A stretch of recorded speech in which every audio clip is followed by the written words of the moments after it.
Hi guys, it's Gucci. I'm going to do my eyebrows. I think that you can see that my eyebrows look a little poor. It's the one thing my mom told me when I was little, don't touch those. God takes those away from you. It's the one thing that you don't have control over when you get older. And she was right. Of course, I tweezed them anyways. And here I am, wishing that I didn't touch them. With makeup on, you can really see that my eyebrows need a little attention.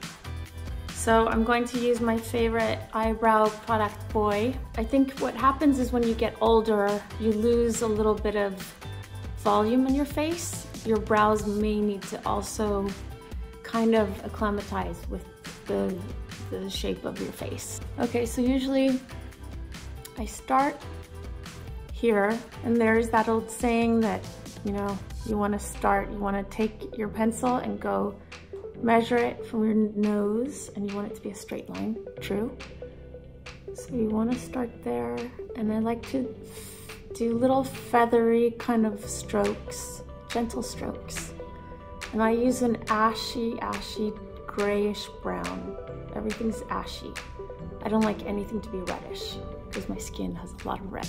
Little strokes, and then when you brush through it, you can make it look less drawn on. And then as I get to the outer edge, which is the most challenging part, you want to spend more time here, then I like to pretend I'm drawing little hairs that kind of go out. You get this nice triangle, this rule we learned in makeup school. You take your pencil and you measure from the bottom of your nose to your temple, and you want your eyebrows to finish there, and you want it to start here. So you get this triangle. And I have the other side, same thing, but little baby gentle strokes. And usually your eyebrows are kind of asymmetrical.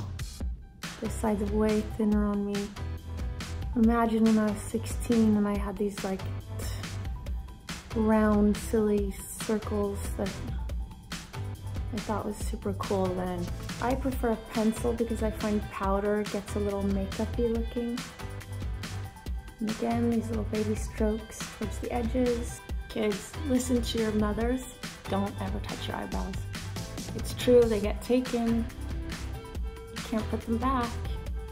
And you can also, if you have really thick, good brows, sometimes I use a little bit of hairspray to keep them in place, or I mean eyelash glue to really, if you're making a fashion statement, but I would never do that on myself. I feel like the brows are thicker, more proportionate to my face, and I'm ready to go to have cocktails with YouTube tonight. Thanks for watching, and I'll see you next time. Peace out.